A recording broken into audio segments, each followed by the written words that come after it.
श्री गुरु महाराज की जय। बोलो सांचे दरबार की, बोलो श्री नकली निवासी भगवान की, बोलो श्री परमहंस त्यागी महाराज की, बोलो श्री निजातम भगवान की, बोलो सच्ची सरकार की, बोलो श्री स्वामी जी महाराज की।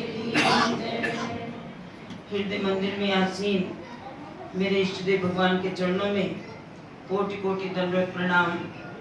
श्री सद्गुरुदेव भगवान जी के ऊपर चरणों में उपस्थित सारस्वत मिशन का अर्चनीय मंदिर संत समाज के चरणों में भी कोटि कोटि वंदन।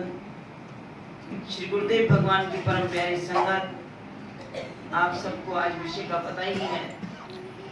हमारे गुरुदेव भगवान सार प्रभु के लाडले दुलारे हर मन प्यारे श्री स्वामी जी महाराज का पावन अवतरण दिवस है। ये अवतरण दिवस के विषय में पता कैसे चला? भाई जी भी बता रहे थे। तो हमने क्योंकि जब आश्रम में आए तो हजूर महाराज जी ने सेवा लगाई स्वामी जी के साथ कि स्वामी जी को तो मोदी का कार्य करना होता है, कभी किसी को बुलाते कभी किसी को बुलाते हैं। तो आपने स्वामी जी के साथ जो गुरु दरबार का साहित्य है उसकी सेवा करनी। तो एक दिन स्वामी जी की अलमारी जिसमें वो अपने जरूरी कागज वगैरह रखते थे, तो कहने लगे आज ना इसमें से आश्रम का नक्शा ढूंढना, तो उस तरह पेपर को देखो। तो मैं जब उस अलमारी में से कागज देख रही थी तो मैंने कहा स्वामी जी ये लॉकर खोल लूं, ऊपर तो कहीं मिला नहीं, खोल लो। जब उसको खोला उस लॉकर के अंदर एक इतनी सी प्लास्टिक की डिबिया पड़ी, उस डिबिया के अंदर एक और छोटी डिबिया पड़ी, उस डिबिया के अंदर जब एक बड़ा ही पुराना सा कागज, उस कागज के ऊपर स्वामी जी के ही हाथों से लिखा हुआ केवल 4 लाइनें। क्या लिखा हुआ था? बुधवार 19 चैत 31 मार्च सन 1939। मैंने कहा स्वामी जी ये क्या लिखा है? कहते कुछ नहीं रख दो, क्योंकि वो जताना नहीं चाहते थे और ना ही उन्होंने जताया। लेकिन जब 1983 में वो पहली बार बाहर गए और विदेश जाने के लिए जो फॉर्मेलिटीज पूरी करनी पड़ती हैं वो करने के लिए गए, तो उस वक्त पता चला क्योंकि जन्मतिथि तो लिखनी पड़ती है, जब उसमें लिखा गया तो पता चल गया। अब स्वामी जी कहने लगे अगर किसी को बताया तो मुझसे बुरा नहीं होगा। ये क्या बात है, कहाँ तक छिपाओगे? क्योंकि कुछ प्यार का नाता, क्योंकि हजूर महाराज जी ने साथ बिठाया काम करने के लिए, तो वो बात एक बहन भाई, हम छोटे थे वो बड़े थे, लेकिन जो स्नेह उन्होंने दिया वो कोई नहीं दे सकता। क्योंकि याद आते हैं उनके शब्द कि हजूर महाराज जी के जाने के बाद उन्होंने एक बात कह दी, आश्रम में 100 तरह की बातें होती है, कई बार मन कैसा होना, कई बार मन कैसा होना। तो स्वामी जी के दिल में एक बात थी कि जो जिम्मेदारी मेरे गुरुदेव भगवान ने मेरे कंधों पर डाली है, मैं किसी बच्चे को भी निराश नहीं होने दूंगा। और कोई मुझे ये ना कहे कि इन्होंने किसी बच्चे को तंग किया, इनकी देखरेख में कोई तंग है। तो स्वामी जी ने इतना लाड दिया कि उन्होंने पिता को भी बुलाने की कोशिश, इतना प्यार दिया। और स्वामी जी के जीवन के विषय में तो छोटी सी अवस्था में, और आपसे मैं एक बात कहूँ, कोई समझे या ना समझे, उनका पार पाना भी बड़ा मुश्किल था। और हजूर गुरुदेव भगवान जी, हमने ये देखा सब महाराज जी की सेवा करते थे, क्योंकि हजूर महाराज जी कमरे में कई बार शाम को समय होता, संगत भी आती, सेवादार भी आते, सेवा करने वाले जिनके नियम बंधे होते वो भी आते थे आश्रम में। तो हजूर महाराज जी 9 से 9:15 बजे हवा महल सुनते 15 मिनट, और हजूर महाराज जी की मौज होती जिसको वो चाहे, और सब बच्चों को बारी बारी, क्योंकि गुरुदेव के चरणों का स्पर्श बड़े भाग्यशाली जीवों को मिलता है, सदगुरु के चरणों का स्पर्श करने के लिए। क्योंकि कहा जाता है गुरु पद नख मणि गण ज्योति सुमिरत दिव्य दृष्टि होती, क्योंकि हमारे हजूर गुरुदेव भगवान जी ने निजातम प्रभु के चरणों का, क्योंकि वो सेवा करते थे, निजातम प्रभु नवली निवासी भगवान की सेवा करके आते थे, रात को 2-2 बज जाते थे, तो हजूर कमरे में बैठे रहते थे कि मेरे गुरुदेव आए मेरे रहबर आए तो मैं उनकी सेवा करके तब सोऊंगा। आज जमाना क्या है, आज कोई परवाह नहीं करता, अपने से बड़ों की कोई नहीं करता, लेकिन वो समय था जिससे हमें सीखना चाहिए। तो हजूर महाराज जी ने कहा कि जब निजातम प्रभु की मैं सेवा कर रहा था तो थक गया, 2 बजे तक इंतजार करनी, स्वामी जी आए तो हजूर महाराज जी उनके नाखूनों के ऊपर ही दबाते दबाते आंख लग गई। कहते आंख लगते उस सेवा का प्रभाव, कहते कितनी आध्यात्मिक मंजिलें महाराज जी ने पार कर ली, क्या क्या नजारे दिखा दिए। लेकिन महाराज जी के अंदर एक बात थी जो हमने स्वामी जी और महाराज जी के जितना समय हमें हजूर के चरणों में मिला, हमने जो देखा, जो अनुभव किया कि स्वामी जी को, मैंने कहा ना कि 9:15 से 9:15 का वक्त होता, 9 से 9:15 जो हवा महल चलता था, तो महाराज जी उसी में ही जिस बच्चे को, जिस भक्त को, शिष्य को महाराज जी की मौज होती, चरणों में बुला लेते, तो तुम्हारा दिल है तो सेवा कर लो। हमारे महात्मा जी बैठे हैं नीचे, अब्दानंद जी, इन्हें भी मालूम होगा। तो उन्होंने जब सेवा करनी, सबको चरणों पे बिठा लेना, लेकिन स्वामी जी को आज तक चरणों में नहीं। कहते मैं जानता हूं ये रूप कौन सी है, ये रूप कौन सी है। कहते कभी गुरु शिष्य, कभी शिष्य गुरु। और उन्होंने जो था, स्वामी जी को हमेशा कहना मेरे बाजू दबा दे, कभी कंधे दबा दे, पैरों को हाथ नहीं लगाने दिया। सेवा सारी करवाई, सारी सेवा करवाई, और स्वामी जी के बिना हजूर 1 मिनट में नहीं रह सकते।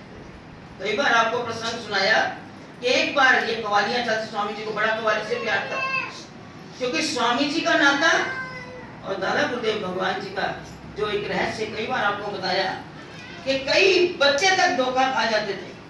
एक बार स्वामी जी पटियाला में गए तो जब उस वक्त हम लोग भी साथ थे, जिस घर में गए उस घर में एक 5 साल का 6 साल का बच्चा था। तो जब स्वामी जी उनकी दलीज पर रहे तो माता ने कहा बेटा अभी रुक जाओ, स्वामी जी वहीं रुक जाओ। तो थोड़ा दलीज में तेल डालकर, जो आजकल स्वागत का एक जो पुराना एक रीति रिवाज था कि स्वामी जी आए हैं, घर में संत आए हैं, तो तेल चोले और तब आप अंदर पैर चरण डालें। जब वो माँ ने तेल डाला तो वो छोटा सा बच्चा स्वामी जी के जाकर उंगली पकड़ ली, कहले स्वामी जी महाराज जी आपकी फोटो तो हमारे घर में। और स्वामी जी ने तो कभी आज तक किसी को अपना स्वरूप दिया ही नहीं, वो राजी ही नहीं थे, किसी को नहीं दिया। और जब स्वामी जी कहने मेरी फोटो, ये बच्चे को कोई गलती लग रही है, मैंने तो किसी को आज तक दी नहीं। तो नहीं स्वामी जी तो नहीं कहा, हमारे मुंह से निकलता है। तो कहते नहीं महात्मा जी, नहीं संत जी हमारे घर में आपकी फोटो है। कहते आओ मैं आपको दिखाता हूँ। बाजू पकड़कर अपने मंदिर में ले गया, तो जो स्वामी जी का, जो दादा गुरु महाराज जी का चौकड़ी लगाए हुए एक दृश्य आपने यहाँ आश्रम में वो स्वरूप नहीं है, कहीं ना कहीं तो वो जरूर होगा। दादा गुरुदेव जी यूं आंखें करके ऐसे देख रहे हैं और चौकड़ी लगाई हुई, बड़ी उनकी गहरी नजरें। तो वो स्वरूप उनके घर में था। कहता है आपकी यही तो फोटो है। एक बच्चे को स्वामी जी के और दादा गुरु महाराज जी के स्वरूप में वो नजर नहीं, वो एक रूप नजर आया। और अगर स्वामी जी का जीवन देखें, कहा दादा गुरुदेव भगवान जी ने क्या कहा था, जर्मनी की लड़ाई में मैंने अपना, जब उनको फालिज हुआ तो दादा गुरु महाराज जी ने कहा कि मैंने अपना आधा शरीर उस युद्ध के लिए, उसकी रक्षा के लिए दिया हुआ तभी है, नहीं तो उन्होंने तो चल के दिखा दिया था। क्योंकि दादा गुरु ने कहा मुझे कोई तकलीफ नहीं है, तो बताओ करिश्मा। तो दादा गुरु दलान में उस वक्त उठे और चलकर दिखाया, फिर आकर वैसे ही पलंग पर लेट गए। और स्वामी जी महाराज के जीवन में क्या था, क्या इलाज यहाँ नहीं था। सब लोगों ने रोका जाती दफा कि आप जर्मनी आप मत जाइए, आपका स्वास्थ्य कुछ ठीक नहीं है, लेकिन कहने लगे नहीं कोई जरूरी काम है, और कहा जर्मनी की धरती पर जाकर अपने शरीर को त्याग दी। ये महापुरुषों की बातें होती हैं जो अपने आप को छिपा कर रखते हैं। स्वामी जी ने सारा जीवन अपने आप को छिपाया, उन्होंने नहीं प्रकट किया। लेकिन स्वामी जी का जन्मदिन हमने देखा यहाँ पीछे, क्योंकि स्वामी जी यही कहा करते थे कि जन्मदिन नहीं मनाना। क्यों नहीं मनाना, कहते उन्हीं दिनों में तो रामनवमी होती है, राम जन्मदिन मनाओ कि दादा गुरु महाराज जी का जन्मदिन मनाओ, नहीं मनाना। अपने हमारे दादा श्री गुरु महाराज जी हैं, स्वामी जी हैं, निजातम प्रभु हैं, सब जयंतियां भी मनाएंगे, गुरु महाराज जी बसंत पंचमी मनाएंगे, दादा गुरुदेव भगवान जी का अवतरण दिवस नहीं मनाना। तो एक बार क्या हुआ, माता जानकी जी के घर में संत श्रद्धानंद जी आए हुए थे, मथुरा वाले भाई जी वो आए हुए थे। तो उनको ठहराया हुआ था माता जानकी जी के घर। और हजूर महाराज जी का देखो कितना बड़ा दिन, संतों का स्वागत। संत ऐसे नहीं दौड़े चले आते, उनको आगे उतना मान सम्मान भी चाहिए। वो कौन देता था? वो गुण हमने अपने गुरुदेव भगवान में देखा कि किसी संत को सही ढंग से पूछा भी या नहीं, भोजन की व्यवस्था ठीक हुई या नहीं, कमरे की व्यवस्था ठीक हुई या नहीं, उनके रहने की, ये महाराज जी स्वयं जाकर देखते थे। और स्वामी जी के जीवन में भी वो कभी किसी संत को ये नहीं कहते थे कि वो लाइन में लग के आए तो मैं उनको भेटा दूं। स्वामी जी को हमने देखा कि जिस कमरे में उनको ठहराया है, अगर विदाई दी देनी है तो सामान उठा के कहना भक्तों को, मिंदर सिंह जी को कहना भाई सामान ले लो भाई जी से, जो भी देना है संतों को मैं वहां जाकर विदाई देकर आऊंगा। तभी तो दुनिया उन पर मरती थी। उन्होंने कह दिया था जब रामनवमी 150 साल श्री दादा गुरु महाराज जी का अवतरण दिवस था, क्या शान और शौकत के साथ वो दृश्य आज भी वीडियो फिल्म में पड़ी है। वो दृश्य आज भी जो नजारा उन्होंने बांध दिया। और संतों को निमंत्रण देने के लिए स्वामी जी गई कैलाश आश्रम, स्वामी विद्यानंद जी के पास हरिद्वार में ऋषिकेश। जब वहां पहुंचे तो स्वामी जी जाकर प्रार्थना की, हम लोग तब भी साथ थे, प्रार्थना की स्वामी जी हमारे दादा गुरुदेव जी का अवतरण दिवस है, आप वहां दर्शन दीजिए। अब उन संतों ने देखा कि ये छोटे मोटे संत हैं, क्योंकि स्वामी जी की सादगी, ना कपड़े पहनने का शौक। आज तो किसी को एक प्रेस किया हो कपड़ा ना मिले तो वो लोग कहते हैं हमने बाहर जाना ही नहीं। स्वामी जी ने कभी आज तक जो कपड़ा कोई पसंद नहीं करता, एलिगन का खद्दर, कैंची वाली चप्पल वो पहननी, और जहां जैसे है वैसे चल पड़ना। तो उन संतों ने देखा कि ये संत क्या छोटे मोटे क्या जाना है, लेकिन जब स्वामी ने प्रार्थना की तो वो मना नहीं कर पाए।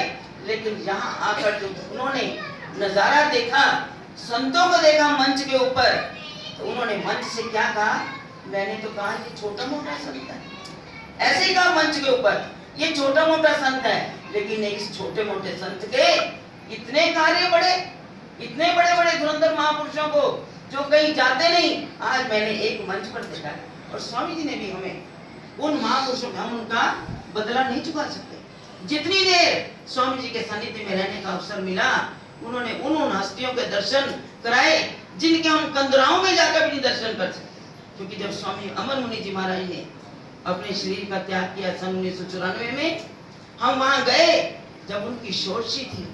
मैं कहती जो संत आए हुए थे, क्या उनके रूप थे, लगता था कि आज किसी संतों के दर्शन किए हैं। लेकिन उस महफिल में, क्योंकि जितने भी आप देखो मंडलेश्वर गण होते हैं, जितने भी आचार्य होते हैं, उनके दिलों में कोई किसी संत के जाने का, क्योंकि वो तो कहते हैं कि संत मरे क्या रोइए जो अपने घर जाए, उनके चेहरे पर कोई चिंता की शिकन नहीं होती, कोई लहर नहीं होती। तो कहते संत गए अपने घर में खुशी मनाते हैं, ऐसे थे। लेकिन जब स्वामी जी महाराज ने उस मंच पर जाकर अपने, जब उनको कहने का वक्त मिला कि कुछ अमर मुनि जी के विषय में उनको श्रद्धांजलि दी, लेकिन स्वामी जी ने जब अपने मुख से बोलना शुरू किया, कोई ऐसा संत नहीं होगा जिसकी आंखों में आंसू ना आए। और स्वामी जी ने हमें भजन निकाल कर दिया, स्वामी जी तेरी याद ने दिल को हिला दिया। कहते भाई जी ये वाला भजन बोलना, आपको भजन बोलने का समय देंगे ना, आप बोलना वक्त के मुताबिक। तो हमें याद आ गया कि कैसे कैसे गुरुदेव अपने बच्चों को गाइड करते हैं, किस जगह जाकर, कहां जाकर, कैसी स्थिति में। जो कुछ सिखाया गुरुदेव भगवान ने सिखाया कि किसी का शरीर जाए तो तुमने कौन से भजन, जो सार भजन हुजूर महाराज जी ने लिखा, तो निशानियां लगा कर देनी कि किसी के घर में खुशी है तो आप बच्चों आपने ये भजन बोलने हैं, कहीं कोई ऐसी बात है तो आपने ये भजन बोलने हैं। तो स्वामी जी महाराज के अंदर भी यही था, जो उनकी चरण, जैसा भी भाई ने कहा कि उनके अंदर थी कि वो लोगों के जीवनों को बदल देते थे। आज भी महापुरुष नगली साहब में, नगली दरबार के पूरे महापुरुष जितने भी ट्रस्टी सभी आए थे, और जितनी भी संगत थी, क्योंकि स्वामी जी का अवतरण दिवस कल कैथल में मनाया गया, हेल्थ कैंप लगे कानपुर में, आज मनाया गया, मनाया गया, शाम का समय भी वहां था। कौन सी ऐसी जगह नहीं कि जहाँ स्वामी जी का जन्मदिन नहीं मनाया जा रहा, सब मना रहे हैं। तो मैं बात कर रही थी माता जानकी जी के घर, संत श्रद्धानंद जी ने, तो दूसरा दिन था, अगले दिन रामनवमी थी, तो शाम के समय हजूर महाराज जी उनके घर गए। तो पता नहीं कैसे बात चली, स्वामी श्रद्धानंद जी को पता चला कि आज गुरु शरणानंद जी का जन्मदिन है। तो कहते महाराज जी मंगाओ लड्डू के डब्बे, मैं मंगाती हूँ। भाई जी ने कहा उनको भी, स्वामी जी कहते थे मैं डब्बे मंगाती हूँ और स्वामी जी का जन्मदिन मनाएंगे। स्वामी जी बहुत दौड़े, कहते नहीं आज नहीं दौड़ा। उन्होंने इतनी सुंदर सिल्क की चद्दर, क्योंकि वो चाय पीते थे हजूर महाराज जी गए, चांदी के बर्तनों, चांदी के बर्तन होने उसी में चाय पीनी। तो महाराज जी बड़े प्यार से कहते महाराज जी आपका मुंह नहीं सड़ता, मेरा तो मुंह जल जाता है, मैं तो स्टील के बर्तन में भी नहीं पी सकता, कब से चाय पीता हूँ। कहते नहीं हमें उन बाकी के बर्तनों से परहेज है। तो जब उन्होंने स्वामी जी को चद्दर निकाल के दी, शायद आज भी कहीं ना कहीं उनकी वो चद्दर पड़ी होगी, सिल्क की चद्दर स्वामी जी को उपहार के रूप में दी। कहते हैं आप भी किसी से कम नहीं हो। उन्होंने हजूर महाराज जी के अंदर भी वो रूप पहचाना और स्वामी जी के रूप को पहचाना। और एक बार की बात तो लंबी हो जाएगी, लेकिन दिल नहीं करता हम उनकी महानता को समझते रहे। आपने देखा कि गुरु दरबार के अंदर जो सच्चिदानंद ट्रस्ट जयपुर में है, वहां भी स्वामी जी ने ही उस जगह की अभी किसी को इतनी पहचान नहीं थी। हर साल 700 मिशन की संगत को बसों में, गाड़ियों में, तब अपनी बस भी थी, संगत को लेकर जयपुर गए। और जो नक्शा, ठीक है समय के अनुसार आज बदलता जा रहा है, लेकिन सबसे पहले उन समाधियों के ऊपर स्वामी जी ने हाल बनवाया, सेवा इकट्ठी करके हर साल संगत को लेकर जाते। और एक बार वहाँ के भक्त रामचरण दास जी का सबको पता है, तो एक बार जब स्वामी जी वहाँ जाना था, कार्यक्रम था सालाना, तो उन्होंने क्या किया, स्वामी जी को कहा कि मैं अखबार में निकलवा दूं इस सम्मेलन की सूचना। तो स्वामी ने कहा निकलवा दो, संगत आएगी। सूचना निकालने के लिए रामचरण दास जी ने मैटर बनाया। उन्होंने लिखा फलां तारीख को लाल डूंगरी जयपुर में सच्चिदानंद ट्रस्ट की ओर से सालाना वार्षिक सम्मेलन है, उसमें दिल्ली से स्वामी गुरु शरणानंद जी पधार रहे हैं। तो आप सब संगत से निवेदन है कि आकर दर्शन करके आप उनके प्रवचनों का लाभ उठाएं। ये सूचना उन्होंने छोटी सी कोटेशन सूचना अखबार में डालने के लिए दी। जब वो अखबार में दी तो वहां गई, तो जब प्रूफ आए उनके पास पढ़ने के लिए, तो प्रूफों में क्या लिखा कि आप आज के इस सम्मेलन के अंदर स्वामी अद्वैतानंद जी पधार रहे हैं। उस सम्मेलन के अंदर वो लिख के भेज रहे स्वामी गुरु शरणानंद जी आ रहे हैं, लेकिन लिख कर आया प्रूफों के अंदर स्वामी अद्वैतानंद जी पधारे। तो उस वक्त रामचरण जी ने कहा, मैंने 3 बार करेक्ट किया, करेक्शन करके भेजी, भाई नहीं स्वामी गुरु शरणानंद जी आ रहे हैं, तो फिर लिख कर आ जाता अदर। तो रामचरण जी ने स्वामी जी को कहा, आज तो वो वाक्य हो रहा है कि जिस तरह रामायण की प्रति के लिए जब वो लिखी गई, तुलसीदास जी ने लिखी ना, तो जो उनसे ईर्ष्या करते थे उन्होंने क्या किया, रामायण को सबसे नीचे रख दिया, सबसे नीचे रख दिया और बाकी पुस्तकें ऊपर कर दी। लेकिन जब सुबह हुई तो सबने देखा रामायण सबसे ऊपर। तो रामचरण जी ने कहा, आपकी गति आप ही जानो, आप क्या हो, मैं आपको नहीं पहचान सकता। मैंने 3 बार लिखा गुरु शरणानंद जी पधार रहे हैं, तो वहां लिख कर आ रहा है स्वामी अद्वैतानंद जी पधार रहे हैं, आपकी माया आप ही जानो, मैं आपको नहीं जान सकता। जब तक उनका शरीर था उन्होंने आपको परमहंस ही समझा। कहते मैं नहीं पूजा कर सकता, आप जब भी आप जयपुर में आओगे मैं समझूंगा मेरे परमहंस जी आ रहे हैं। उन्होंने पहचाना, कहते जिसके पास आंख होती है ना, जिनको सच्चे सतगुरु की पहचान होती है, वही असली हीरे को पहचान सकता है। तो हमारे स्वामी जी, मैं जितना भी समय लूं, क्योंकि हमें बहुत थोड़े समय में ही स्वामी जी को देखने का बहुत अवसर मिला, वो जिस तरह अपने सतगुरु के, और हमने देखा कि हुजूर महाराज जी के बाद हमने कभी स्वामी जी को संगत ने आना कहना पूछना स्वामी जी कहाँ है, तो हमने भी स्वामी जी को कह देना भाई फलां भक्तानी आई थी, वो कहती स्वामी जी कहाँ है, तो हमने कह दिया स्वामी जी हैं। तो स्वामी जी में डांट लगा देते थे, कहते मुझे स्वामी मत कहा करो, मुझे महात्मा ही बोलो।